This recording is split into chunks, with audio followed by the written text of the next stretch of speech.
na noite de hoje eu quero convidá-los, por favor, a abrirem as suas Bíblias no livro de Jó.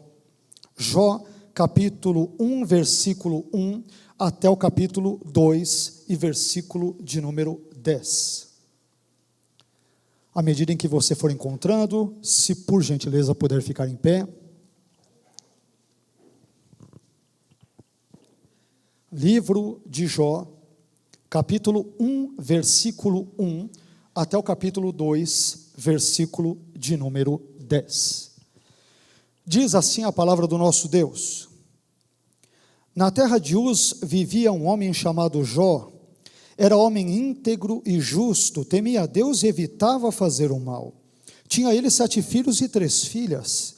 Possuía 7.000 ovelhas, 3.000 camelos, 500 juntas de boi e 500 jumentos, e tinha muita gente a seu serviço. Era o homem mais rico do Oriente. Seus filhos costumavam dar banquetes em casa, um de cada vez, e convidavam suas 3 irmãs para comerem e beberem com eles. Terminado um período de banquetes, Jó mandava chamá-los e fazia com que se purificassem. De madrugada ele oferecia um holocausto em favor de cada um deles, pois pensava: talvez os meus filhos tenham lá no íntimo pecado e amaldiçoado a Deus. Essa era a prática constante de Jó. Certo dia, os anjos vieram apresentar-se ao Senhor e Satanás também veio com eles. O Senhor disse a Satanás: de onde você veio? Satanás respondeu ao Senhor: de perambular pela terra e andar por ela. Disse então o Senhor a Satanás: reparou em meu servo Jó? Não há ninguém na terra como ele, irrepreensível, íntegro, homem que teme a Deus e evita o mal.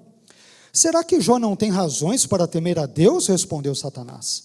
Acaso não puseste uma cerca em volta dele, da família dele e de tudo que ele possui? Tu mesmo tens abençoado tudo o que ele faz, de modo que os seus rebanhos estão espalhados por toda a terra. Mas estende a tua mão e fere tudo o que ele tem, e com certeza ele te amaldiçoará na tua face. O Senhor disse a Satanás: pois bem, tudo o que ele possui está nas suas mãos, apenas não toque nele. Então Satanás saiu da presença do Senhor. Certo dia, quando os filhos e as filhas de Jó estavam num banquete, comendo e bebendo vinho na casa do irmão mais velho, um mensageiro veio dizer a Jó: os bois estavam arando e os jumentos estavam pastando por perto, quando os sabeus os atacaram e os levaram embora. Mataram à espada os empregados, e eu fui o único que escapou para lhe contar. Enquanto ele ainda estava falando, chegou outro mensageiro e disse: fogo de Deus caiu do céu e queimou totalmente as ovelhas e os empregados, e eu fui o único que escapou para lhe contar.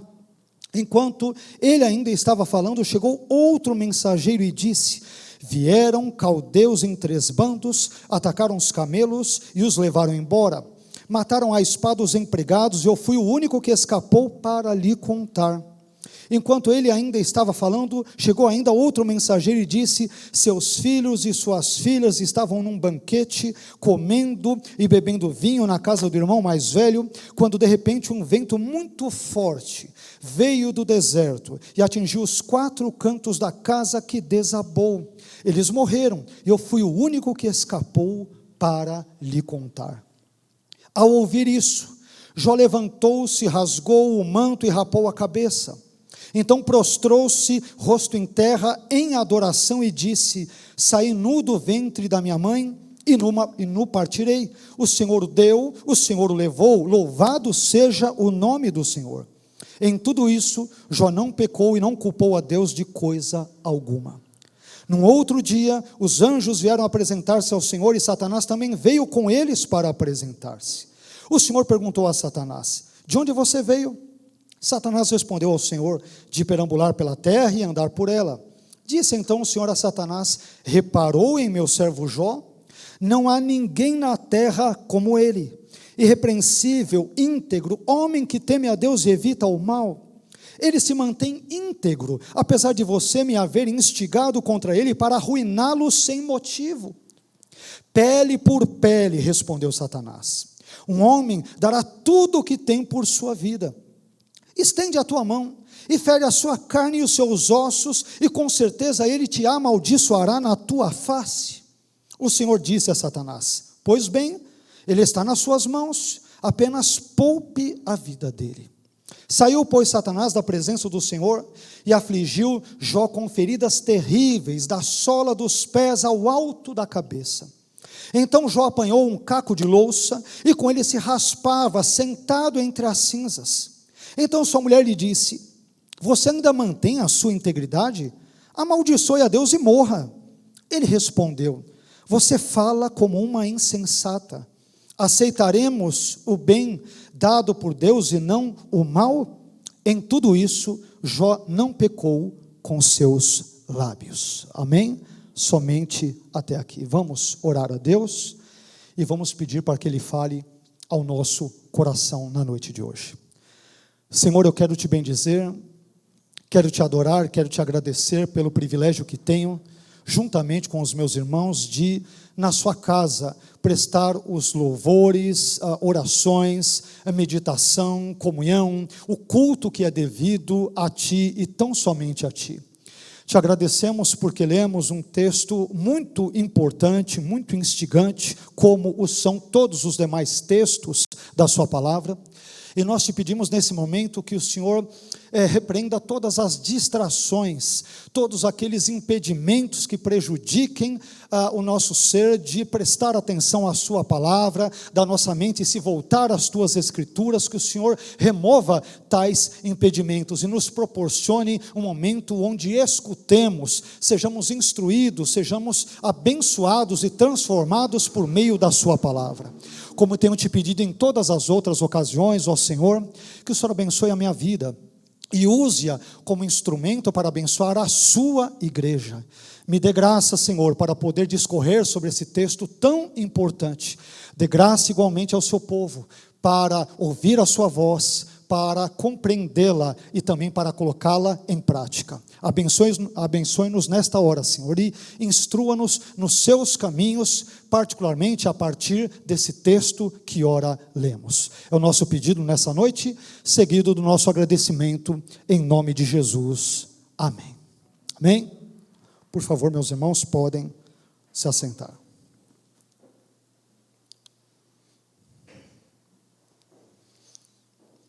Eu quero meditar com os irmãos na noite de hoje sobre o tema a prosperidade e a adversidade de Jó, tendo como fundamento o capítulo 1 e versículo 1 até o capítulo 2, versículo 10, que nós acabamos de ler.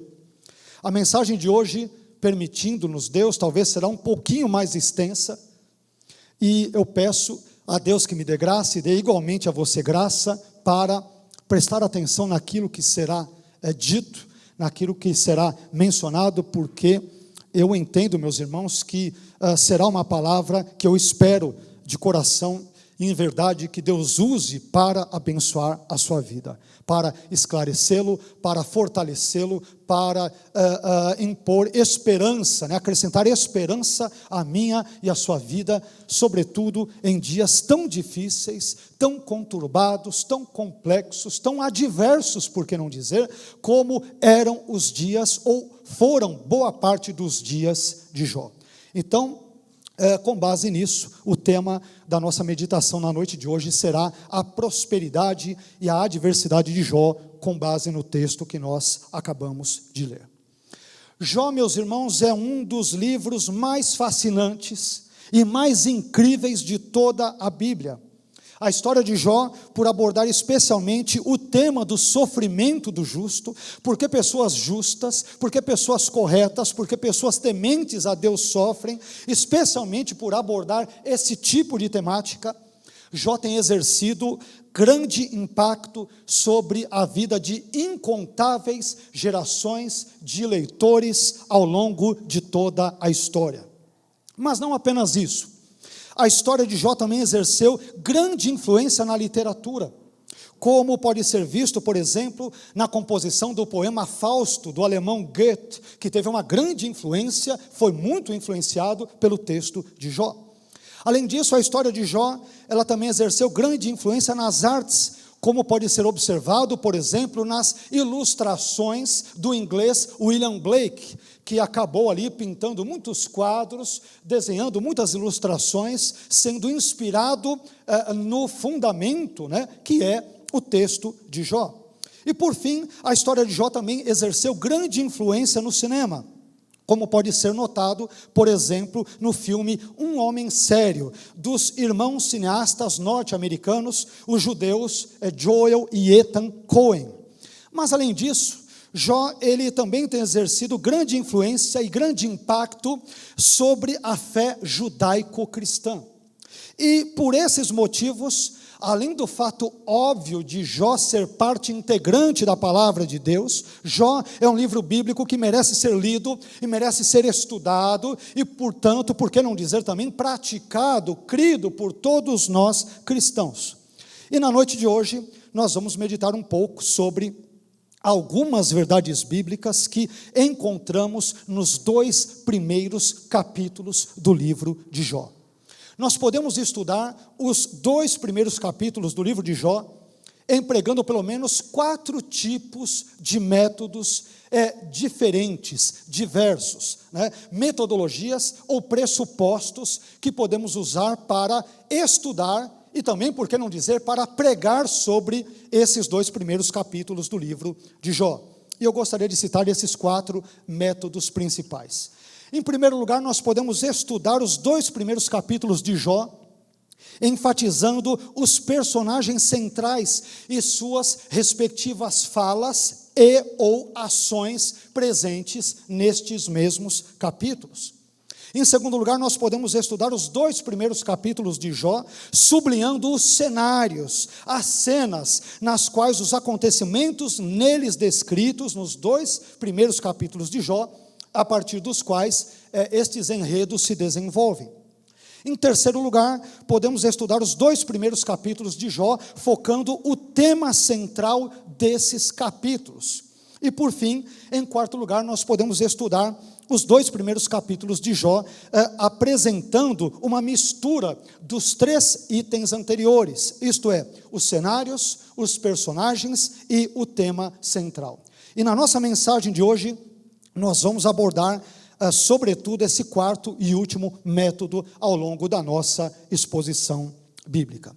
Meus irmãos, em primeiro lugar, em termos de personagens, quando nós lemos os 2 primeiros capítulos de Jó, nós nos deparamos com 3 personagens principais na história: Jó, Deus e Satanás. Estou colocando nessa ordem porque é nessa ordem que o texto bíblico apresenta esses personagens. Não porque Jó, obviamente, seja mais importante do que Deus. É evidente que ele não é. Deus é mais importante do que tudo e todos. Ele é central em todas as coisas. Mas apenas estamos seguindo uma metodologia a partir da ordem em que os personagens aparecem no texto, ou seja, uma ordem sugerida pelo próprio texto bíblico.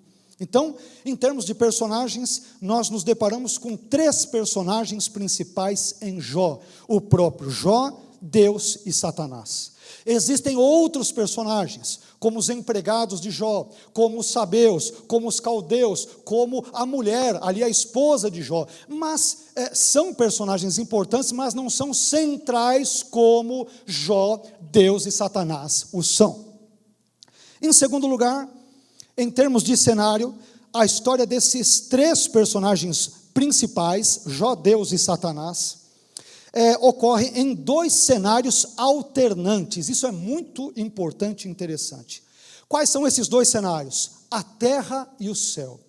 Tudo que nós lemos desde Jó 1:1 até Jó capítulo 2, versículo 10, se passam na terra, no céu e na terra. Vai com aquele vai e vem. Então, por exemplo, em Jó capítulo 1, versículos 1 a 5, a história se passa na terra. Em Jó capítulo 1, versículos 6 a 12, a história se passa no céu. Em Jó capítulo 1, versículos 13 a 22, a história se passa novamente na terra. Em Jó capítulo 2, versículos 1 a 7, parte A, a história volta a se passar no céu. E por fim, em Jó capítulo 2, versículo 7, parte B, até o versículo 10, a história se passa mais uma vez na terra. Então, esses espaços ou cenários alternantes, terra, céu e terra, são os lugares onde ocorre essa surpreendente e envolvente história acerca de um homem chamado Jó.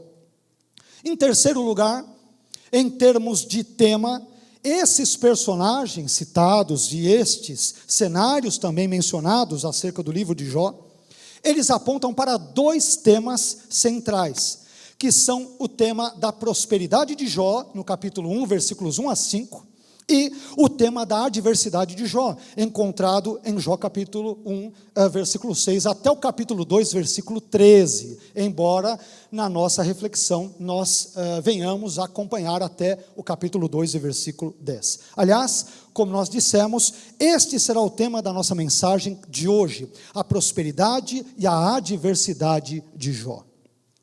Mas, por fim, em quarto e último lugar, em termos de contexto histórico, Jó, ele parece ter vivido durante a época patriarcal. Embora nós não saibamos ao certo quando o livro de Jó foi escrito, contudo, é possível afirmar quando o personagem bíblico Jó viveu. E com base nas informações contidas nos 42 capítulos do livro de Jó, nós podemos defender que Jó viveu no período patriarcal por pelo menos 4 razões. Eu tenho pelo menos 4 razões ou motivos para defender a ideia, a premissa, o pressuposto de que o personagem Jó viveu no período patriarcal. A primeira razão para isso diz respeito à riqueza de Jó. A maneira como a riqueza de Jó é mensurada no livro de Jó, isto é, ele tem 11.500 animais e muitos empregados, conforme Jó capítulo 1, versículo 3, lembra a maneira como a riqueza dos patriarcas era mencionada no período patriarcal. Riqueza de Abraão, Isaque, Jacó e assim por diante. Segunda razão, os sacrifícios oferecidos por Jó. No livro de Jó, meus irmãos, e eu creio que vocês devem ter percebido isso, é o próprio Jó quem oferece sacrifícios pelos seus filhos e não um sacerdote. Nós vemos isso em Jó capítulo 1, versículos 4 e 5, o que dá a entender que Jó viveu antes da instituição do sacerdócio em Israel, isto é, ele viveu, portanto, na época, no período patriarcal. Em terceiro lugar, uma terceira razão para descobrirmos ou imaginarmos que Jó seja do período patriarcal é a longevidade de Jó. O livro de Jó, ele diz, no finalzinho do livro, no capítulo 42, o livro de Jó diz que Jó viveu 140 anos depois de tudo o que aconteceu na sua vida. Você encontra essa informação em Jó 42, 16. Depois de todas as suas bênçãos, dos seus muitos empregados, dos seus 7 filhos e 3 filhas, mas depois de perder tudo isso, inclusive a sua saúde, depois de tudo que acontece, o que deve ter demorado pelo menos muitas e muitas décadas, Jó viveu ainda mais 140 anos. Isso significa dizer que Jó, ele deve ter vivido pelo menos mais de 200 anos, ou 200 e poucos anos, ou talvez 300 anos, ou algo do gênero. Longevidade esta que era típica das pessoas que viviam durante o período patriarcal. E por fim, um outro elemento importante que parece-me que situa todo o enredo da história de Jó no período patriarcal é a estranha ausência do nome de Israel no livro de Jó. O livro de Jó, meus irmãos, estranhamente omite o nome de Israel em suas páginas, dando a entender com isso que Jó viveu em uma época em que Israel ainda não existia enquanto povo. Época esta que, curiosamente, coincide com o período patriarcal. Bem, mas depois dessas observações introdutórias, e por enquanto eu estava apenas na introdução, eu quero te convidar então a olhar mais de perto para cada um desses 3 personagens presentes nos 2 primeiros capítulos do livro de Jó. Jó, Deus e Satanás, a fim de que nós possamos extrair alguns importantes ensinamentos para a nossa vida. E em primeiro lugar, eu te convido a lançar um olhar mais atento sobre o personagem Jó. Afinal, quem foi Jó? eu aprendo, pelo menos, meus irmãos, 6 lições sobre Jó nos 2 primeiros capítulos desse livro que levam o seu nome. Pelo menos 6 lições sobre Jó. Primeira delas, Jó era uma pessoa piedosa e que possuía caráter ilibado. Jó era uma pessoa piedosa e que possuía caráter ilibado. Jó capítulo 1, versículo 1 diz: na terra de Uz vivia um homem chamado Jó. Era homem íntegro e justo, temia a Deus e evitava fazer o mal. Aqui nós podemos perceber 2 dimensões na vida de Jó. Uma dimensão que eu chamaria de horizontal e outra dimensão que eu denominaria vertical. Na dimensão horizontal, isto é, no seu relacionamento com os homens, Jó era homem íntegro e justo. Já na dimensão, digamos que vertical, ou seja, no seu relacionamento com Deus, Jó temia Deus e evitava o mal, ele evitava fazer o mal. Sendo assim, meus irmãos, Jó vivia uma vida correta diante dos homens e também correta diante de Deus. Portanto, se quisermos viver uma vida que agrada a Deus, devemos ter em mente essas 2 dimensões presentes na vida de Jó, a dimensão horizontal e a dimensão vertical.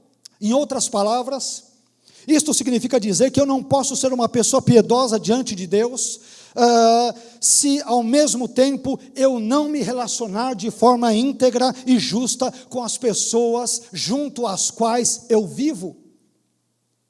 Biblicamente não existe essa perspectiva de que o sujeito é piedoso porque vai aos cultos aos domingos, ou às quartas-feiras, ou porque frequenta as escolas bíblicas dominicais, mas de segunda a sábado ele vive como ímpio no contato com a família, com as pessoas, com os colegas de trabalho e assim por diante. Jó é uma pessoa que horizontalmente se relaciona bem com as pessoas, mas verticalmente se relaciona bem com Deus. É uma pessoa piedosa, justa, correta, honesta e íntegra. Este é Jó.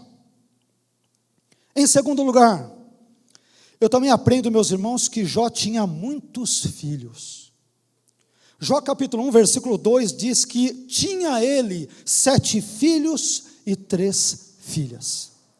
No antigo mundo bíblico, não ter filhos significava estar sob o desfavor divino.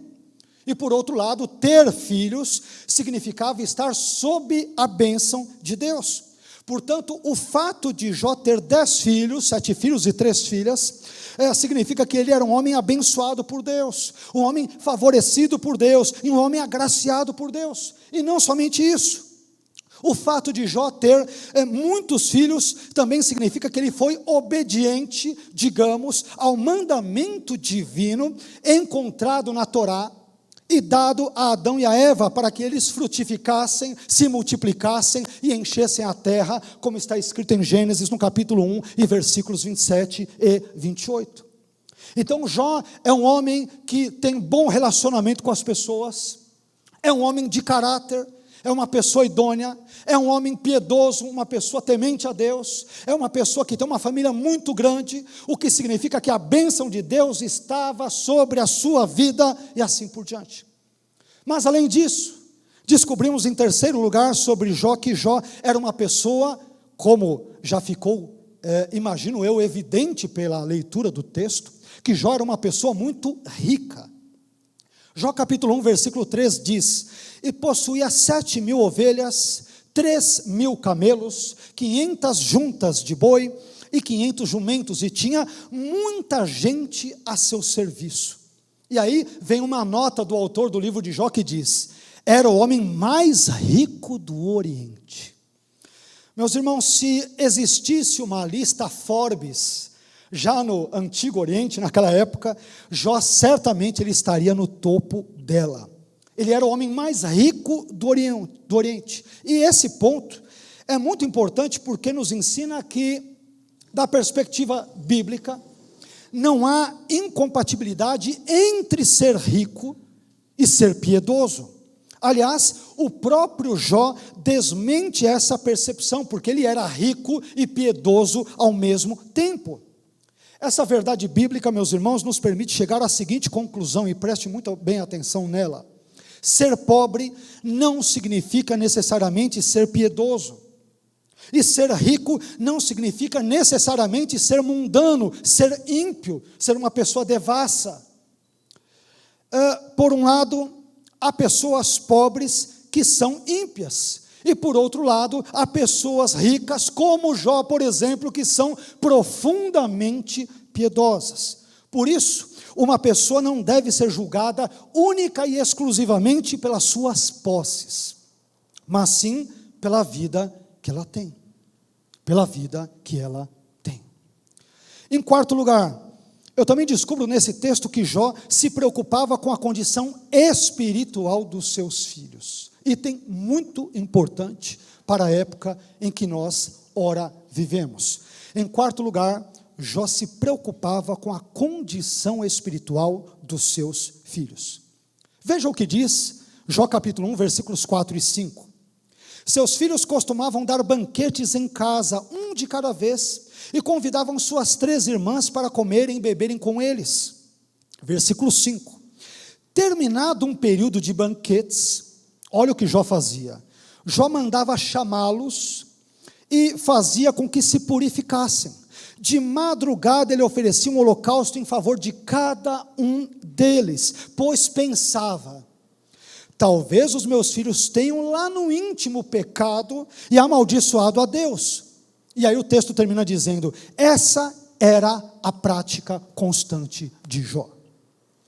Meus irmãos, Jó não apenas botou 10 filhos no mundo e depois os entregou à própria sorte, como muitos pais, infelizmente, fazem nos dias de hoje. Nada disso. Jó era um pai temente a Deus, que se preocupava com a condição, com a situação espiritual dos seus filhos. E aqui vai, se vocês me permitem, um importante alerta para os pais. Pais, se vocês realmente amam seus filhos, então não deem para eles apenas um bom celular, um bom videogame, uma boa escola particular, ou aquela viagem dos sonhos para a Disney e assim por diante. Se você ama o seu filho, fale com ele sobre a condição espiritual dele, fale com ele sobre a Bíblia, ensine-o, por exemplo, a orar, mostre a ele a necessidade que ele tem de se arrepender dos seus pecados e de se aproximar de Deus. Estas são tarefas que pais não devem delegar para o Estado, para as escolas, por mais que escolas, por exemplo, de cunho cristão, possam ajudar, mas é uma tarefa que os pais devem tomar para si, uma responsabilidade que os pais devem chamar para si. Se preocupe com a vida espiritual do seu filho, assim como Jó se preocupava com a vida espiritual dos seus 7 filhos e 3 filhas.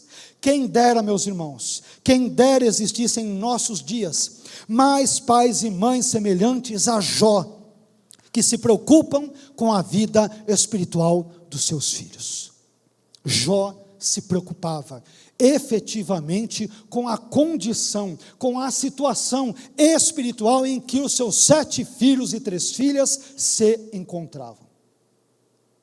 E quando temia que estes estivessem eventualmente vivendo uma vida totalmente devassa em meio ao pecado, ele sacrificava animais e intercedia por seus filhos, na esperança de que Deus os perdoasse, os abençoasse e os transformasse. Este era esse indivíduo sobre o qual estamos falando, que se chama Jó.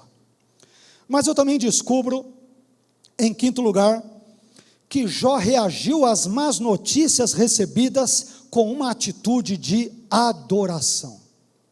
Jó reagiu às más notícias que recebeu, e olha que foram muitas. Como que ele reage? Com adoração. Por favor, me acompanhe aqui no versículo 20, Jó capítulo 1, versículo 20, que diz: ao ouvir isso, isto é, ao ouvir sobre a perda dos seus animais, e sobre a morte dos seus empregados e dos seus filhos, conforme Jó capítulo 1, versículos 13 a 19, ao ouvir isso, Jó levantou-se, rasgou o manto e rapou a cabeça. Então prostrou-se, rosto em terra, em adoração.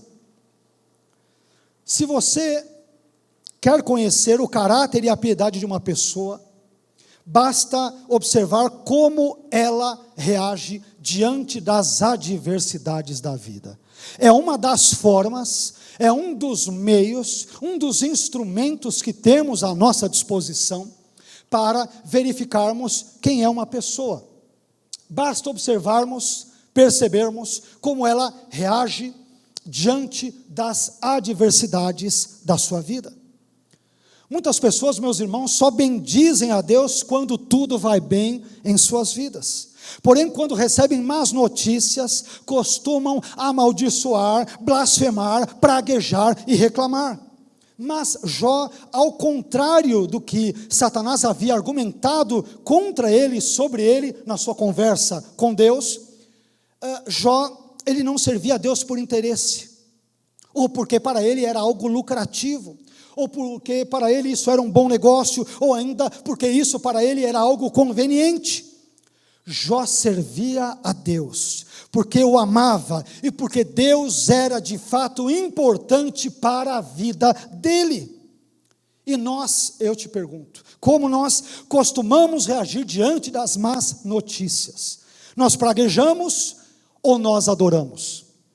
Adoramos a Deus por interesse, como Satanás sugeriu para Deus acerca daquilo que Jó estaria fazendo, ou adoramos a Deus porque sabemos que Ele é absolutamente todo-poderoso, é o Senhor dos céus e da terra, e é o Senhor soberano e único sobre a minha vida, sobre a sua vida e sobre a nossa existência? Em sexto lugar, meus irmãos, Jó, também percebo nesse texto que lemos, Jó possuía uma fé teocêntrica. Jó possuía uma fé teocêntrica. Veja o que diz Jó capítulo 1, versículo 21 e Jó capítulo 2, versículo 10, parte A. Capítulo 1, versículo 21. E disse: saí nu do ventre da minha mãe e nu partirei. Isso depois de ter perdido tudo. O Senhor o deu, o Senhor o levou, louvado seja o nome do Senhor. Agora o capítulo 2, versículo 10, parte A. Ele respondeu: você fala como uma insensata. Jó dirigindo-se à sua esposa: aceitaremos o bem dado por Deus e não o mal? Aceitaremos o bem dado por Deus e não o mal? O centro da vida de Jó não era a sua riqueza, não eram os seus muitos animais, 11.500 animais, não eram os seus muitos empregados, e também não eram os seus filhos, os seus 7 filhos e as suas 3 filhas. O centro da vida de Jó, meus irmãos, era ninguém mais, ninguém menos do que o próprio Deus. Sabe qual era o grande segredo da vida de Jó? O grande segredo da vida de Jó era este: em tudo Jó via a mão de Deus sobre a sua vida, não apenas nos seus ganhos, mas também nas suas perdas, não apenas nos bens recebidos, mas também nos males permitidos por Deus. O que quer que acontecesse na vida de Jó, ele tinha consciência plena de que Deus estava envolvido naquilo. Isso é muito importante, porque às vezes somos tentados a pensar que Deus está alheio àquilo que nos ocorre. Deus só está presente quando uma porta de emprego é aberta, quando uma cura chega, quando um livramento é dado, quando o nosso salário é aumentado, quando de repente ouvimos ali o celular tremendo porque recebemos um Pix. Então Deus está nisso. Mas quando as adversidades nos sobrevêm, somos tentados a descartar Deus do cenário, da história e dos acontecimentos. Aliás, existem pessoas que, como dissemos, só enxergam a mão de Deus em suas vidas quando ganham, quando estão por cima e quando estão, por exemplo, se dando bem na vida. Porém, quando perdem algo, estas mesmas pessoas logo se apressam em dizer que isto é obra do inimigo. E aqui vai uma informação muito importante no contexto de Jó. Meus irmãos, apesar de ser Satanás de fato quem estava por trás do seu sofrimento, do sofrimento de Jó, Jó entende que os seus ganhos e perdas estão, acima de tudo, sob o controle de Deus, estão sob o poder de Deus, sob a ação de Deus. Os olhos de Jó, eles não estavam postos nas causas secundárias, mas estavam fixos no Deus Todo-Poderoso, que é Senhor soberano sobre tudo e sobre todos. E é por isso que em Jó, no capítulo 1 e versículo 21, parte B, Jó diz muito claramente: o Senhor o deu e o Senhor o levou. Bendito seja o nome do Senhor. Meu irmão, aprenda a ver a mão de Deus não apenas nas portas que se abrem, mas também naquelas que se fecham. Aprenda a ver a mão de Deus não apenas nos livramentos que Ele dá, mas também nos sofrimentos e dores que Ele permite que te acometam. Aprenda a ver a mão de Deus não apenas na prosperidade, mas também na adversidade, que é o que o autor de Eclesiastes nos ensina a fazer em Eclesiastes 7,14, e que serve de tema para a nossa mensagem no dia de hoje. Eclesiastes 7,14 diz: no dia da prosperidade goza do bem, mas no dia da adversidade considera, porque também Deus fez este, ou seja, o dia da adversidade, em oposição àquele, ou seja, o dia da prosperidade, para que o homem nada ache que tenha de vir depois dele. O Deus que está conosco no momento da prosperidade, quando nós temos 7 filhos, 3 filhas, 11.500 animais e muitos empregados, e somos os mais ricos do Oriente Antigo, é o mesmo Deus que está conosco quando nós perdemos tudo e a falência é decretada. Deus está conosco no bem, mas também no mal, na prosperidade, mas também na adversidade, quando tudo dá certo, mas também quando tudo está errado, né? Deus, Ele sempre está presente em nossa vida. Jó possuía uma fé teocêntrica. Deus era o centro da fé e da vida de Jó.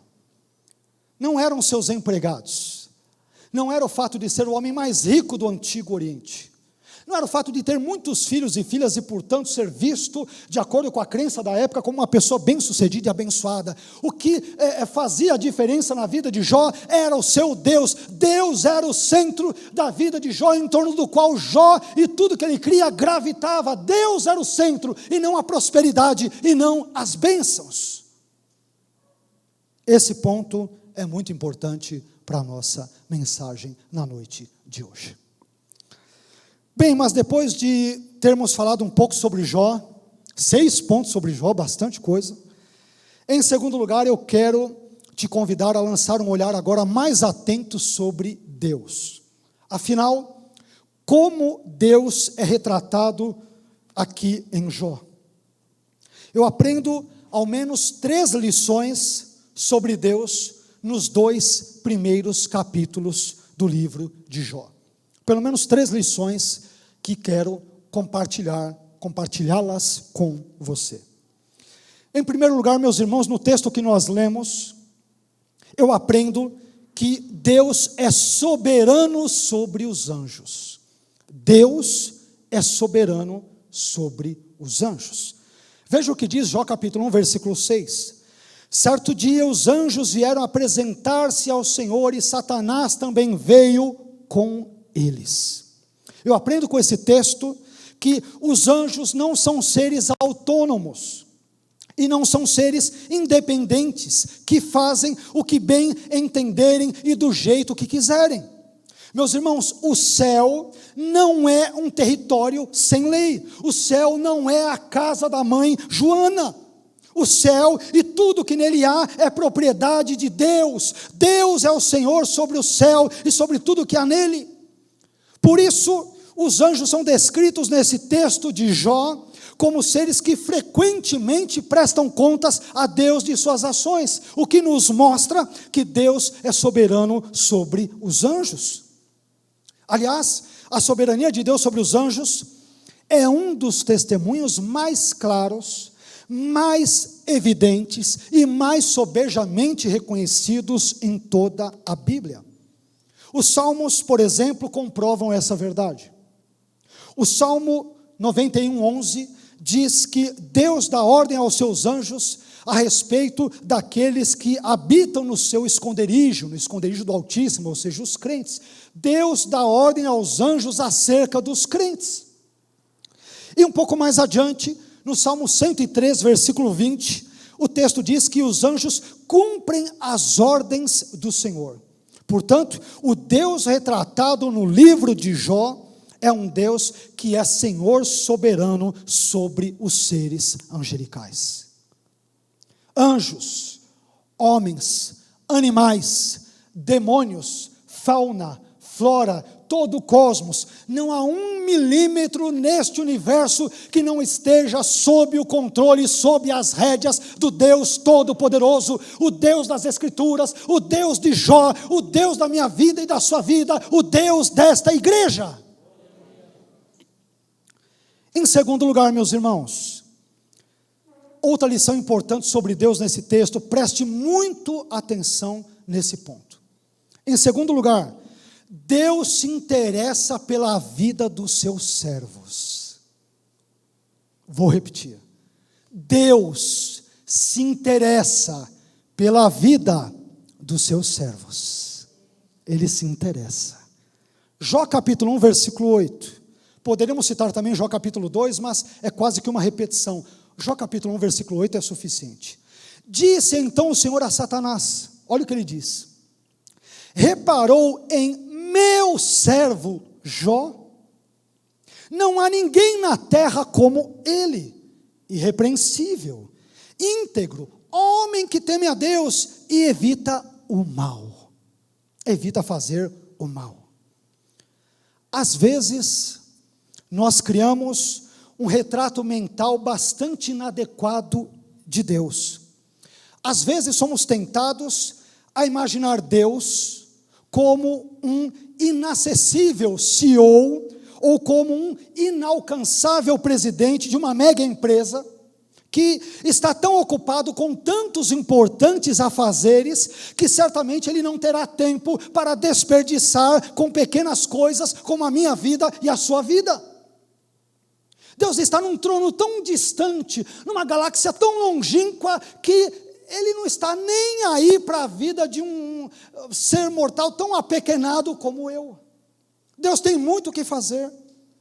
Tem muitos bilhões de estrelas e de galáxias e de planetas, né, incluindo a Terra, e anjos, e demônios, e seres humanos, e animais. Ele tem muito o que fazer, ele está muito ocupado, então ele jamais prestará atenção àquilo que ocorre na minha vida. Porém, meus irmãos, o livro de Jó desmente esse tipo de pensamento caricato sobre Deus. Esse versículo de Jó que lemos nos ensina, entre outras coisas, que Deus se interessa pela vida dos seus servos, pela vida dos seus filhos, pela vida das suas filhas. Portanto, nós, servos de Deus, não estamos sozinhos neste mundo. Nós não estamos entregues à própria sorte ou ao acaso, muito pelo contrário, há um Deus que está interessado na nossa vida e que nos observa atentamente e que intervém na nossa vida e na nossa história, como Ele agiu na vida e na história de Jó. Eu e você não estamos soltos nesse mundo criado por Deus. A nossa vida é importante para Deus. Não porque sejamos o centro da vida de Deus, como alguns pregadores equivocadamente dizem, não, mas há extremos dos dois lados. De um lado, há aqueles extremistas que dizem que o ser humano é o centro da vida de Deus, e do outro lado, há outros extremistas que dizem que Deus não está nem aí para a vida dos seres humanos. E diante desses extremos, é importante reafirmarmos os ensinos bíblicos. E o ensino bíblico diz que Deus está interessado, sim, gracioso, amoroso e soberano que é na vida dos seus servos. Ele está interessado na minha vida e na sua vida.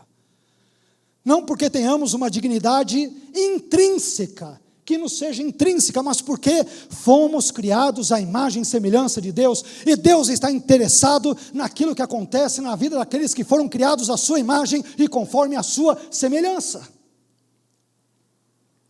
Terceiro e último ponto sobre Deus nesse texto. talvez um dos pontos mais importantes e emblemáticos diante do tema ora tratado nesta noite, a prosperidade e a adversidade de Jó. Preste bem atenção nisso, porque de alguma forma eu espero e creio que Deus usará isso para falar ao seu coração. Meus irmãos, em terceiro lugar, Deus permite o sofrimento por razões muitas vezes desconhecidas. Deus, em terceiro lugar, permite a dor, o sofrimento, a adversidade, por razões muitas vezes desconhecidas. Não sabemos por quê. Veja o que dizem Jó capítulo 1, versículo 12 e capítulo 2, versículos 6 e 7. Primeiro Jó capítulo 1, versículo 12. O Senhor disse a Satanás: pois bem, tudo que ele possui, Jó, tudo que ele possui era o quê? 11.500 animais, 7 filhos e 3 filhas, muitos empregados. Olha só, tudo que ele possui está nas suas mãos. Satanás, eu deixo tudo que Jó tem nas tuas mãos, mas há uma ressalva: apenas não toque nele. Nesse primeiro momento Deus diz: toque em tudo que Jó tem, mas não toque nele em si. Então Satanás saiu da presença do Senhor. Para quê? Para tocar em tudo aquilo que ele tinha. Capítulo 2, versículos 6 e 7. O Senhor disse a Satanás: pois bem, ele, de novo quem? Jó, está nas suas mãos. Agora a história muda. Apenas poupe a vida dele. Agora, eu permiti primeiro, Satanás, eu permiti que você tocasse em tudo que ele tem, menos na vida dele. Agora eu permito que você toque inclusive na vida dele, mas não atire. Não te dou esse tipo de liberdade. Não te autorizo a fazer isso, mas pode tocar na vida dele. Então, apenas poupe a vida dele. Versículo 7, 2:7. Saiu, pois, Satanás da presença do Senhor e afligiu Jó com feridas terríveis da sola dos pés ao alto da cabeça. Afinal, por que Deus permitiu que Satanás tocasse nas coisas e na vida de Jó, de modo que Jó perdesse os seus 11.500 animais, os seus muitos empregados, os seus 10 filhos, e a sua saúde? Por que Deus permitiu todo esse sofrimento, toda esta dor, toda esta angústia na vida de Jó? E a resposta é: bem, nós não sabemos. O livro de Jó simplesmente não dá uma resposta objetiva e clara a essa pergunta. Nós lemos os 42 capítulos de Jó e ficamos um tanto quanto frustrados, um tanto quanto decepcionados, porque esperávamos, curiosos que somos com a dor alheia, que Deus explicasse por que permitiu tamanha dor e tanto sofrimento na vida de Jó, mas Deus simplesmente se pronuncia por meio de um silêncio ensurdecedor. Deus não dá um pio, Deus não fala nada. Então, meus irmãos, o mesmo, me permita dizer, o mesmo acontece conosco nos dias de hoje. Nem sempre Deus explica, porque permite que incontáveis adversidades, dores, males e sofrimentos nos aflijam. Porque perdi aquele marido daquele jeito, porque a minha mulher ficou com aquele câncer, aquela metástase daquele jeito e morreu, porque justo naquele momento eu fui despejada, porque o meu filho entrou nas drogas e não voltou mais, porque um monte de tragédias aconteceram na minha vida, e a resposta de Deus muitas vezes é o silêncio. É o silêncio. Mas de uma coisa eu sei, preste bem atenção ao que eu vou te dizer. Se Deus é todo sábio, e se Deus é todo conhecedor, e Ele é, então Ele sabe porque permite o sofrimento e a dor em nossa vida. Deus sabe, por exemplo, porque permitiu que o coronavírus viesse a este mundo. Deus sabe porque permitiu o surgimento na guerra, ali da guerra entre a Rússia e a Ucrânia. Deus também sabe porque permitiu que essa dor viesse sobre a sua vida e sobre a sua família. E Deus igualmente sabe porque permitiu que os seus sonhos e projetos de vida fossem às vezes ou muitas vezes frustrados. Eu não sei, mas Ele sabe. Por favor, entenda comigo uma coisa importante na noite de hoje, com base no livro de Jó. Eu não sei porque Deus não quis que Jó soubesse a razão do seu sofrimento. Mas sei que Deus sabe porque Ele permitiu que Jó sofresse, e tal conhecimento me basta. Da mesma forma, eu não sei, meu irmão, porque Deus não quis que você soubesse a razão da sua dor e do seu sofrimento. Mas sei que Deus sabe porque permitiu que você sofresse. E eu oro para que tal conhecimento seja suficiente para você. Jó não sabia por que estava sofrendo, mas Deus sabia porque estava permitindo que ele sofresse. Você e eu também não sabemos muitas vezes porque experimentamos certos sofrimentos, angústias e dores na nossa vida, mas Deus sabe porque os permite, e Deus certamente tem as suas sábias razões para permitir.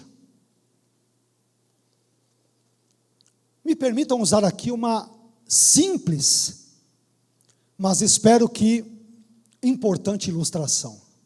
Todos nós aqui moramos em São Paulo, correto? Deus, me permitam usar essa ilustração, que eu creio que talvez lançará luz sobre o texto de Jó. Deus é como aquele chefe que está no centro de controle operacional do metrô de São Paulo. Enquanto que nós somos como aquelas pessoas que estão lá embaixo dentro do metrô. Dentro do metrô, meus irmãos, quando nós olhamos para o mapa das linhas azul, amarela, lilás, prata, verde e vermelha, nós temos a impressão de que os cerca de 101 quilômetros, 101,4 quilômetros de linhas de metrô que perfazem a linha metroviária de São Paulo, estão todos bagunçados e de que tudo está fora de lugar, não é? Você pega o metrô, você vê lá, parece uma teia de aranha, o diagrama vai para cá, e a outra cor vai para lá, e tem os buraquinhos ali, vai para cá, e desce, vai a diagonal, e vai, parece uma coisa tão esquisita, você fala, poxa, está tudo bagunçado isso daí. Mas se você olhar da perspectiva do centro de controle operacional, você verá que tudo está na mais perfeita ordem. Da perspectiva do centro de controle operacional, você sabe, por exemplo, por que um trem recebeu o sinal verde para andar, por que outro trem recebeu o sinal vermelho para parar, e ainda sabe por que outro trem, por exemplo, foi desviado para outro trilho. E o mesmo, me permita dizer, o mesmo acontece com a nossa vida. Da perspectiva terrena, muitas vezes a nossa vida parece não ter o menor sentido.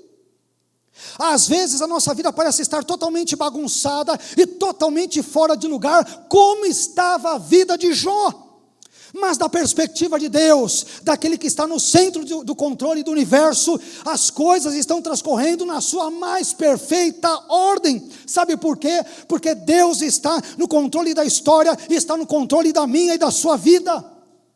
Às vezes as coisas parecem não fazer o menor sentido para nós, mas não se preocupe, porque elas fazem todo sentido para Deus. Ele está na sala de controle, e Ele sabe tudo o que faz, e tudo o que permite que aconteça na minha e na sua vida, para o bem ou para o mal. Esse é o Deus de Jó. Jó nem sabe a conversa que Deus está tendo com Satanás no céu, ele não tem a menor ideia. Mas Jó confia nesse Deus, sabe que Ele é sábio nos seus caminhos, sabe que Ele é todo poderoso, sabe que Deus não dará guarida para o mal, e sabe que se Ele permitir o mal, Ele o permite por motivos que efetivamente são sábios. Nós os desconhecemos, mas Deus os conhece, e é isso que deveria inundar o nosso coração de gozo, de alegria, de esperança e de gratidão na noite de hoje.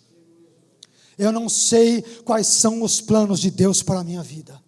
Não sei porque Ele permitiu a morte daquela criança, daquele bebê, daquela esposa, daquele marido, né? Que a minha empresa entrasse na falência e um monte de tragédias me abatessem. Eu não sei, mas sei que aquele que está na sala do controle do universo, Ele sabe. E é nesse Deus que eu confio. É nele que eu deposito a minha esperança. É nele que eu deposito a minha fé. Ele está na sala de controle. Para mim parece que tudo é nebuloso, tudo é obscuro, está tudo fora de lugar, mas para Ele as coisas ocorrem de forma perfeita. Elas ocorrem na mais perfeita ordem, porque Deus não perdeu as rédeas do universo, do qual Ele mesmo é Senhor e Criador. Por fim, meus irmãos, percebam que eu pedi para vocês um pouco de paciência. Falei que a mensagem hoje seria um pouquinho excepcionalmente maior do que nos dias, nos domingos convencionais, mas eu queria que vocês ouvissem esta mensagem numa tacada só. Poderíamos dividi-la em duas partes, mas eu queria que vocês a ouvissem sem ter contextos distintos, num mesmo contexto, para que Deus falasse talvez da melhor maneira, da forma mais plena ao nosso coração, ao nosso intelecto e às nossas necessidades. Amém? Por fim, depois de termos discorrido sobre Jó e sobre Deus, em terceiro lugar, eu te convido a lançar comigo um olhar mais atento sobre Satanás e as suas ações no livro de Jó. Afinal, como Satanás é retratado no livro de Jó? Como ele aparece no livro de Jó? E eu encontro pelo menos 4 verdades sobre Satanás nos 2 primeiros capítulos do livro de Jó que nós lemos. Mas antes de falarmos sobre essas 4 verdades, eu creio que seja importante darmos antes uma breve explicação sobre a conversa, a estranha conversa que Deus teve com Satanás em Jó, capítulo 1, versículos 7 a 12, e no capítulo 2, versículos 2 a 6. Essa conversa, meus irmãos, que Deus teve com Satanás nos capítulos 1 e 2 de Jó, ela é vista, ou tem sido vista por muitos estudiosos do livro de Jó, do Antigo Testamento, tem sido vista equivocadamente como sendo uma aposta. Aliás, se vocês digitarem no Google, não façam isso agora, prestem atenção na mensagem, depois vocês fazem, né? Se vocês colocarem lá no Google, aposta entre Deus e Satanás, vocês vão ver vários vídeos ali, né, de pessoas que nem são cristãs, mas que trazem lições interessantes sobre o tema que nós estamos tratando. Mas muitas dessas pessoas, eu encontrei inclusive já no livro de eruditos, chamando a conversa de Deus, entre Deus e Satanás, de aposta.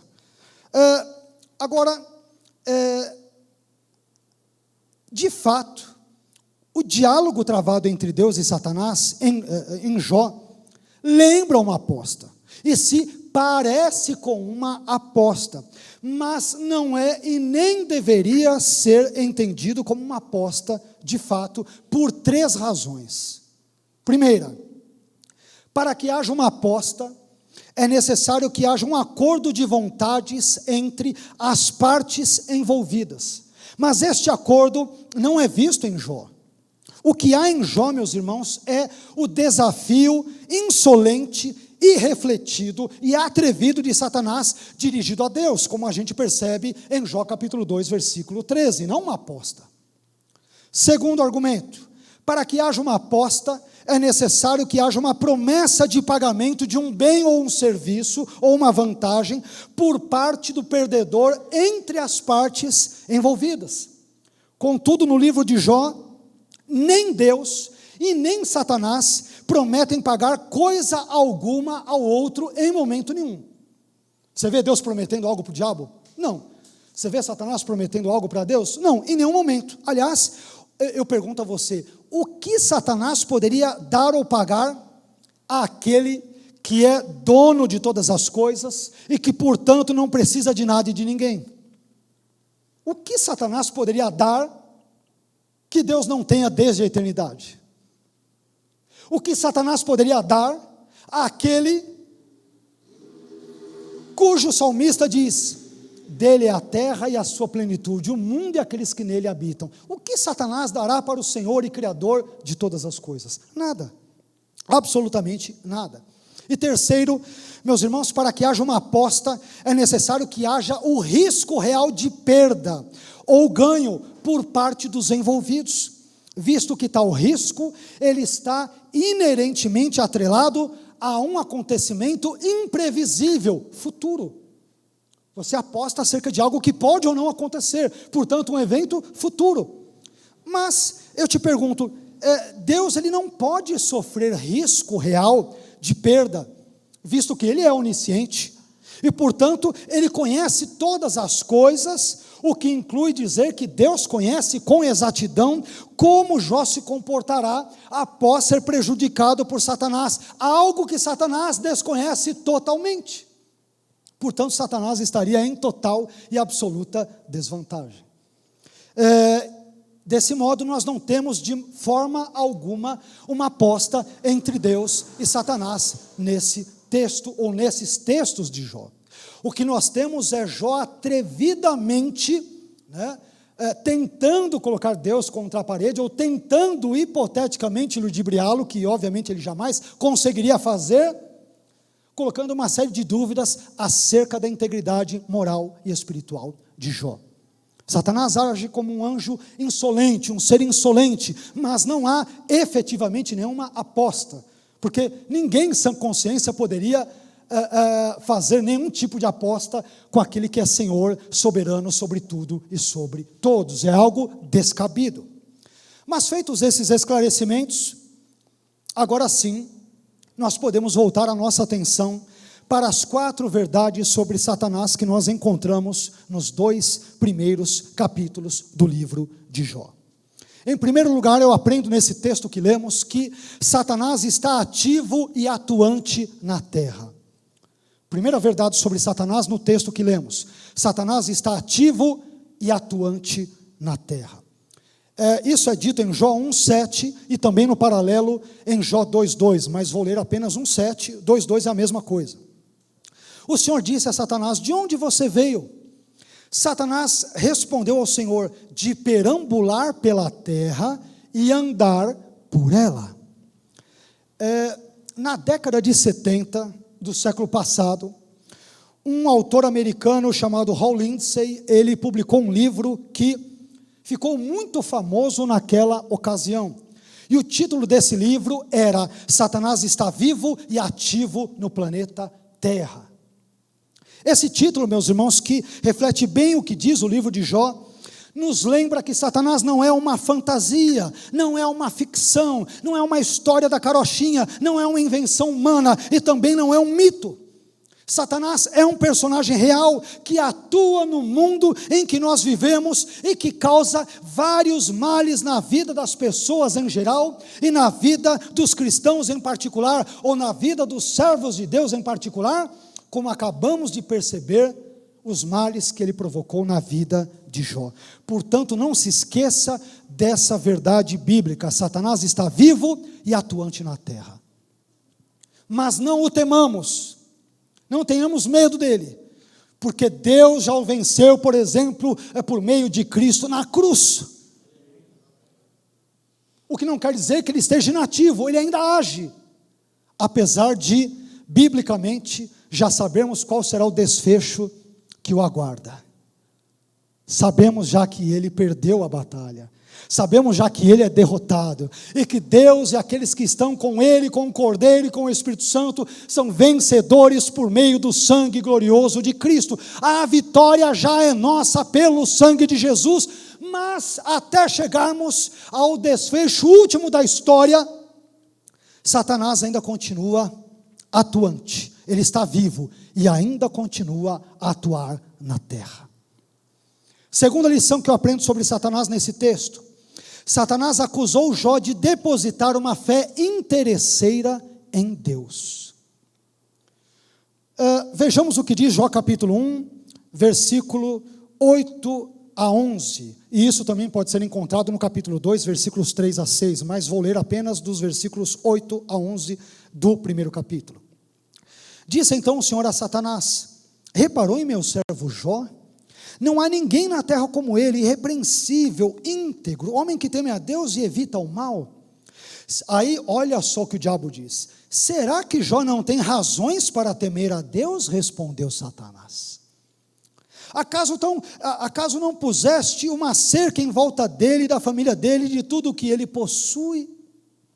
É como se Satanás dissesse: Jó é um filho mimado, o Senhor dá para ele tudo o que quer. Ele pede o PlayStation, o Senhor dá. Ele pede lá o Xbox, o Senhor dá. Ele pede a viagem para a Disney, o Senhor dá. Todos os caprichos dele, o Senhor dá. Assim até eu sirvo o Senhor, porque tem tudo, dá tudo certo na vida dele. Tu mesmo tens abençoado tudo o que ele faz, de modo que os seus rebanhos estão espalhados por toda a terra. Mas estende a tua mão e fere tudo que ele tem, e com certeza ele te amaldiçoará na tua face. Olha como Satanás é terrível. Perceba que Satanás, no seu diálogo com Deus, empregou um argumento bastante cético, por meio do qual ele questionou a veracidade da piedade de Jó. Satanás acreditava que Jó temia a Deus porque isso era um negócio lucrativo para Jó. Era uma atitude conveniente para Jó. Em outras palavras, Satanás acusou Jó de ser adepto de uma fé utilitarista. Preste bem atenção nisso. Para Satanás, Jó era um baita de um interesseiro que só servia a Deus porque Deus estava abençoando os seus negócios, a sua família e a sua saúde. Em outras palavras, mais uma vez, o argumento de Satanás era: Jó não ama a Deus, Jó ama as bênçãos de Deus. Tire as bênçãos da vida de Jó e não sobra nada. Irmãos, isso aqui é muito importante, esse ponto. Será que se Jó dissesse a mesma coisa sobre mim ou sobre você, a nossa vida espiritual permaneceria em pé?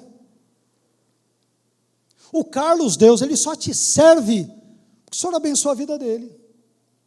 O Senhor abençoa ele de todas as formas, abençoa ele lá com a esposa, com a família, né? Pastoreia uma igreja e faz os estudos dele, está tudo certo. Agora tira o que ele tem, que eu quero ver se ele vai continuar fiel assim. Como Carlos reagiria se perdesse tudo? Eu pergunto a você: como você reagiria na sua vida com Deus, na sua comunhão com Ele, no seu relacionamento com Ele, se Ele tirasse tudo e só restasse você e as roupas que você tem no corpo? Como você reagiria? A acusação de Satanás é muito séria, porque eu tenho certeza que muitos, mas muitos crentes mesmo, não passariam nesse crivo aqui. A igreja, meus irmãos, infelizmente, e me refiro evidentemente à estrutura aqui, à alvenaria, não ao corpo místico e invisível de Cristo, existem muitas pessoas interesseiras na igreja. Muitas. Vou dizer mais uma vez, existem muita gente interesseira na igreja, que só vai para a igreja porque quer ouvir mensagem de avivamento, de cura, quer que o profeta revele, quer que seja curado, quer ver dente de ouro, quer ver campanhas mirabolantes de 7 voltas não sei de onde, 12 dias disso para 12 meses daquilo, só quer receber, só vem a nós, quer ter uma nova casa, um novo carro, né? Tudo de bom e do melhor. Tem gente que só vai para a igreja porque é interesseiro, sim. Só é fiel a Deus, só vai aos cultos, só lê a Bíblia, só serve a Deus, ou tem aquela fachada de crente, e é uma fraude, não é crente, porque Deus abençoou a vida dele. Eu quero ver quando Deus fechar a porta do emprego, e você ficar desempregado, você vai continuar a servir a Deus? Quando Deus permitir que a doença se abata na sua família, ou na vida dos seus familiares, você vai continuar servindo a Deus? Quando as coisas forem de mal a pior, você vai continuar a servir a Deus? Porque você é uma pessoa autêntica, sincera, íntegra? Ou você cai nessa fala de Satanás? É uma pessoa que tem uma fé utilitarista, só serve a Deus por conveniência. Só por conveniência. Meus irmãos, mas quando Jó adorou a Deus, mesmo depois de sofrer todas as suas perdas, E olha que foram muitas perdas, 11.500 animais, muitos empregados, 7 filhos e 3 filhas. Ele perdeu tudo, entrou de um dia para a noite e ele se viu na falência, na bancarrota. Quando Jó adorou a Deus, meus irmãos, mesmo depois de sofrer todas as suas perdas, Deus então provou que ele, Deus, estava certo quanto a Jó e que Satanás estava completamente errado. Meus irmãos, esses versículos de Jó que lemos nos ensinam que há um adversário que nos acusa de dia e de noite, como diz o livro de Apocalipse. Mas Romanos, no capítulo 8 e versículo 33, nos tranquiliza quanto a isso, porque esse texto diz: quem tentará acusação contra os escolhidos de Deus, é Deus quem os justifica. Portanto, se por um lado há um adversário que nos acusa, por outro, há um Deus que nos justifica através da fé depositada no sacrifício do seu Filho Jesus efetuado na cruz. Satanás continuará a nos acusar, ele continuará a colocar o dedo em riste e apontá-lo para nós, mas Deus continuará a nos absolver em Cristo. Nós somos salvos, abençoados em Cristo e somente através de Cristo. Terceira verdade, terceira lição sobre Satanás. Lição muito importante, que creio eu também a essa altura da nossa mensagem já deva ter ficado clara.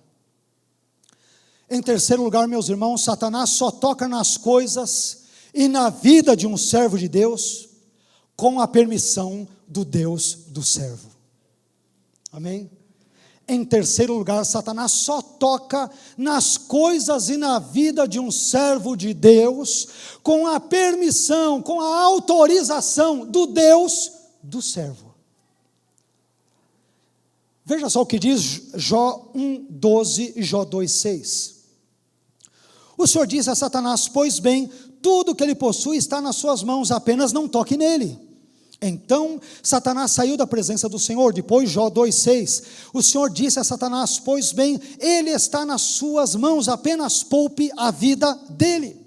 Eu quero chamar a sua atenção aqui para 2 conceitos teológicos importantes: o conceito de vontade ativa de Deus e o conceito de vontade permissiva de Deus. Quando nós estudamos os dicionários e as obras de teologia, existem várias outras formas de conceituarmos diversos tipos de vontades em Deus, mas eu não quero entrar, e nem tenho tempo para isso, ao longo desta mensagem. Eu quero citar apenas essas 2 características: o conceito de vontade ativa de Deus e o conceito de vontade permissiva de Deus.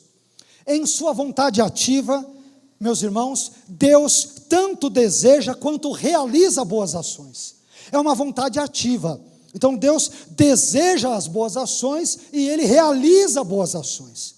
Mas na sua vontade permissiva, Deus apenas permite que as ações más, isto é, os pecados, aconteçam, sem contudo desejá-los. Ele permite o pecado. Tanto permite que eu peco. Você eu não sei, mas eu peco. Estou sendo irônico, é claro. Males, tragédias, catástrofes, guerras, corrupções, estupros, latrocínios, homicídios, todos os tipos de males que em última análise são pecados, Deus não os deseja ativamente, mas Ele os permite, sem contudo desejá-los. E no presente caso do texto que nós lemos, Deus não deseja ativamente que Satanás toque nas coisas e na vida de Jó. Quem deseja fazer isso é Satanás.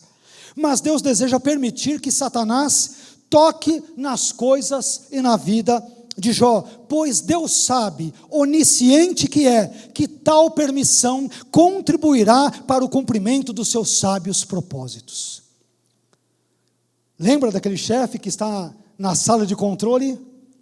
Aqui embaixo, lá no trem, parece que está tudo uma balbúrdia, uma confusão, está tudo errado, né? Lá na sala de controle está tudo bonitinho. Ele sabe quando deixar o sinal verde para o trem avançar, quando deixar o sinal vermelho para o trem parar, quando colocar ali o trem num trilho mais à esquerda, num trilho mais à direita, de repente um pouco mais à frente, de repente um pouco mais atrás.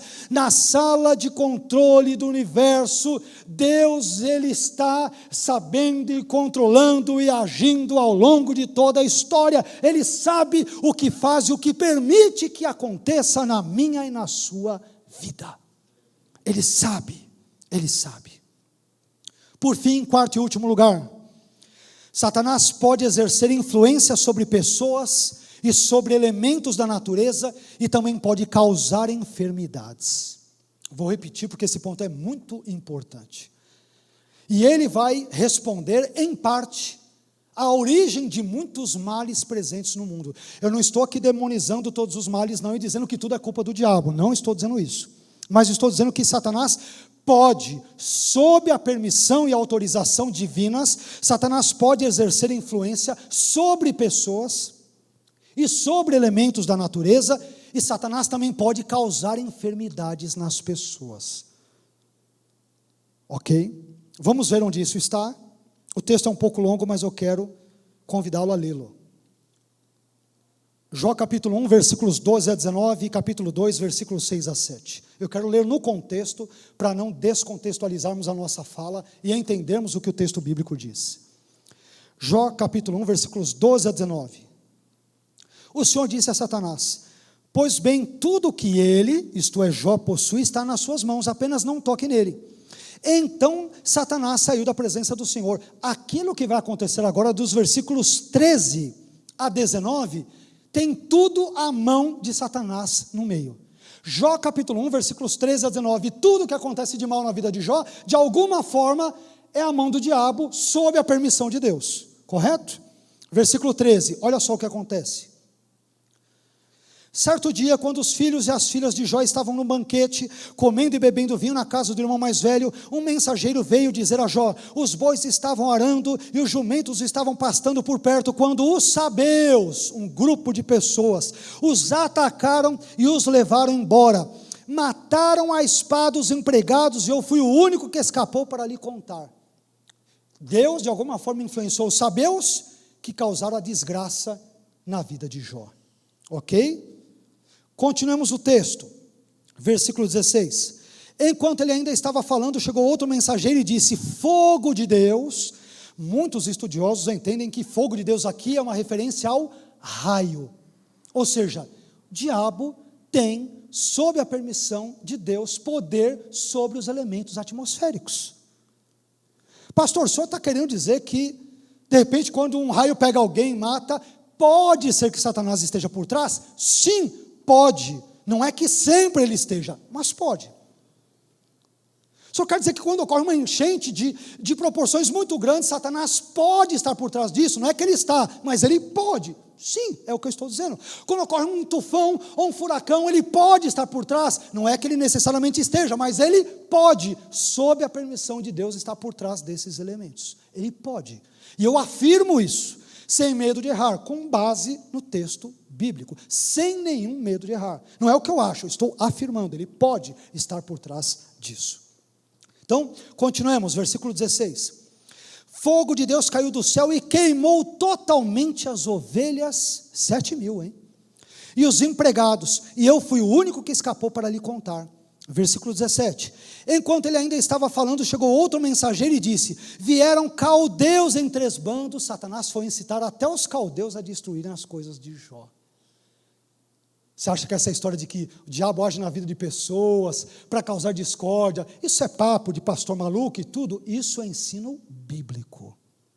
Não estou dizendo que toda briga tem o dedo de Satanás, não estou generalizando, mas muitas, sem a menor dúvida, ele está no meio. É só ler o livro de Jó. Vieram caldeus em 3 bandos, atacaram os camelos e os levaram embora, mataram a espada os empregados, eu fui o único que escapou para lhe contar. Versículo 18. Enquanto ele ainda estava falando, chegou ainda outro mensageiro e disse: seus filhos e suas filhas estavam num banquete, comendo e bebendo vinho na casa do irmão mais velho. Olha o que o diabo faz. Quando de repente um vento muito forte veio do deserto. Quem está por trás disso? É o diabo, é lógico, né? Um vento muito forte veio do deserto e atingiu os 4 cantos da casa, que desabou. Em cima de quem? Justo dos 10 filhos de Jó. Ele queria ver, o diabo queria ver até onde a integridade e piedade de Jó iam.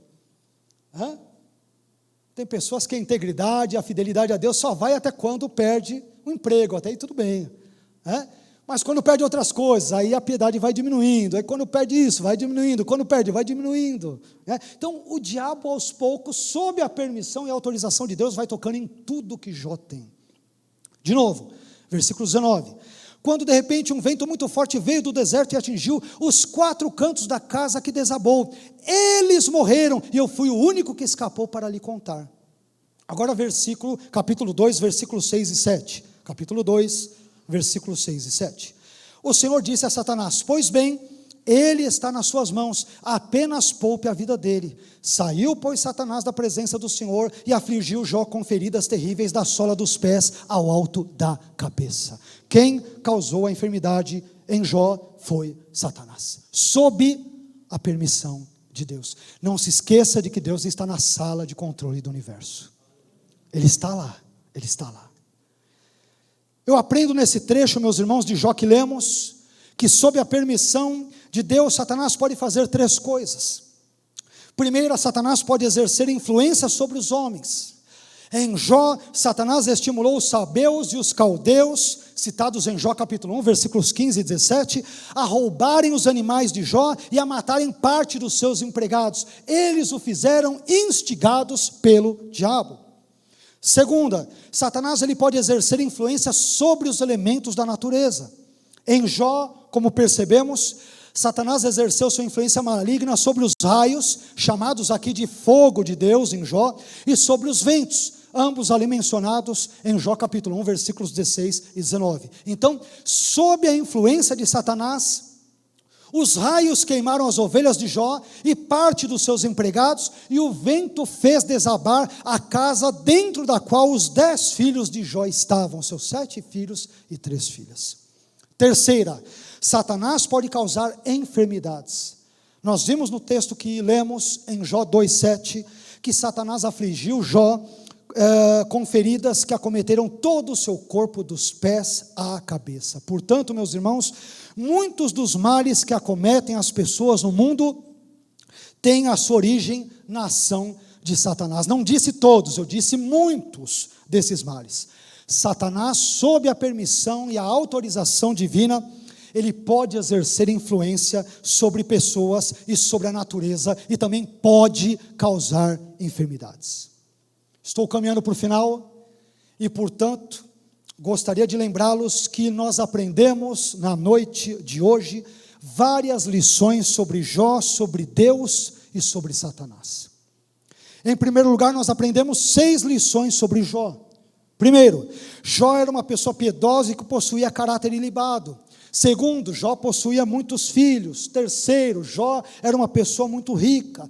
Quarto, Jó se preocupava com a condição espiritual dos seus filhos. Quinto, Jó reagiu às más notícias recebidas com uma atitude de adoração. E sexto, Jó possuía uma fé teocêntrica. Em segundo lugar, nós também aprendemos 3 lições sobre Deus. Primeira, Deus é soberano sobre os anjos. Segunda, Deus se interessa pela vida dos seus servos. E terceira, Deus permite o sofrimento por razões muitas vezes desconhecidas por nós. Por fim, em terceiro e último lugar, nós aprendemos 4 lições sobre Satanás. Primeira, Satanás está vivo e atuante na terra. Segunda, Satanás acusou Jó de depositar uma fé interesseira em Deus. Terceira, Satanás só toca nas coisas e na vida de um servo de Deus com a permissão do Deus do servo. E quarta, Satanás pode exercer influência sobre pessoas e sobre elementos da natureza e também pode causar enfermidades. Por fim, de fato agora, depois desse resumo, eu quero destacar por fim 4 importantes verdades que eu encontro nos 2 primeiros capítulos de Jó que nós lemos e sobre os quais pregamos na noite de hoje. Primeira verdade: Podemos não saber o que se passa no céu, como Jó não sabia. E também podemos não saber quais são os planos de Deus para nós, como Jó igualmente não sabia. Mas Deus conhece os planos que Ele tem para nós, e esses planos são sábios. Portanto, descansemos o nosso coração em Deus, porque Ele continua na sala do trono, do controle do universo, e tudo está nas suas mãos. Segunda verdade, às vezes a adversidade pode bater repentinamente à nossa porta, sem nenhum tipo de aviso ou comunicado prévio. Quando menos esperamos, um acidente, uma demissão, uma doença, uma má notícia ou algum outro problema qualquer pode simplesmente surgir do nada e nos apanhar de surpresa. A vida é assim. Mas isso não é obra do acaso. Mais uma vez, há um Deus que é soberano sobre tudo e sobre todos, e sabe por que faz ou por que permite que aconteçam certas adversidades na minha e na sua vida. Deus sabe o porquê, ainda que eu e você não saibamos. Terceira verdade, mesmo os servos de Deus mais piedosos, como Jó, são suscetíveis às adversidades da vida. Então, o que o faz pensar, meu irmão, que com você as coisas seriam diferentes?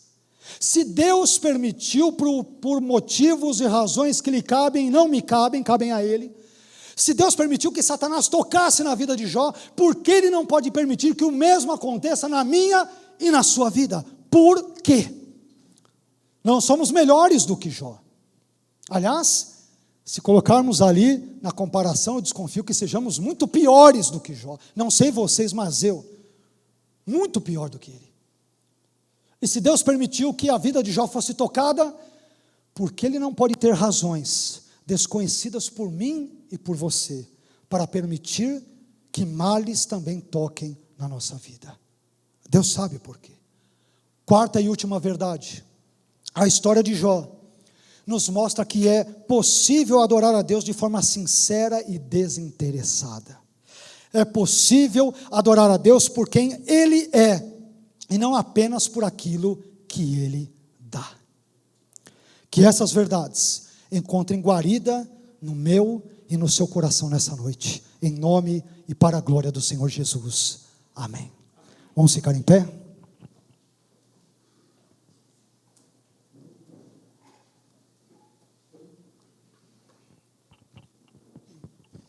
Eu espero, meu irmão, sinceramente, que esta mensagem, um tanto quanto longa, Deus a tenha usado na noite de hoje para abençoar a sua vida. Percebam que nós cantamos vários cânticos muito relacionados à temática que eu expus na noite de hoje.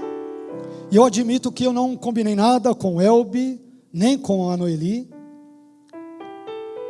mas à medida em que os cânticos eram entoados, Deus confirmava no meu coração de fato que deveria falar sobre esse texto, que ficou muito fortemente presente no meu coração. E talvez vocês tenham entendido por quê. Eu espero de fato, meus irmãos, sendo bem sincero, que esta mensagem Deus a use para abençoar a sua vida. Às vezes passamos por adversidades tão grandes na vida que nós pensamos em abandonar tudo. Pensamos que Deus não está mais nem aí com a nossa vida.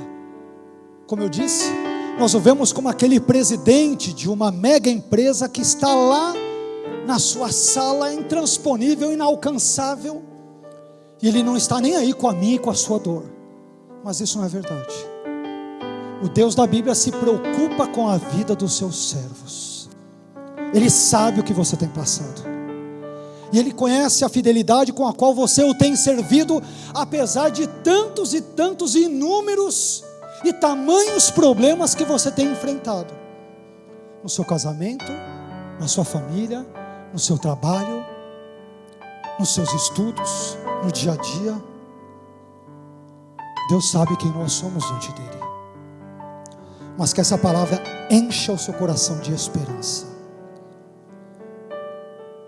Às vezes tudo parece estar muito bagunçado aqui embaixo, onde nós estamos. Mas aquele que está na sala de comando, no centro operacional de controle, Ele conhece todas as coisas. Ele sabe porque te abençoa e me abençoa. E sabe porque permite que a adversidade subitamente nos acometa.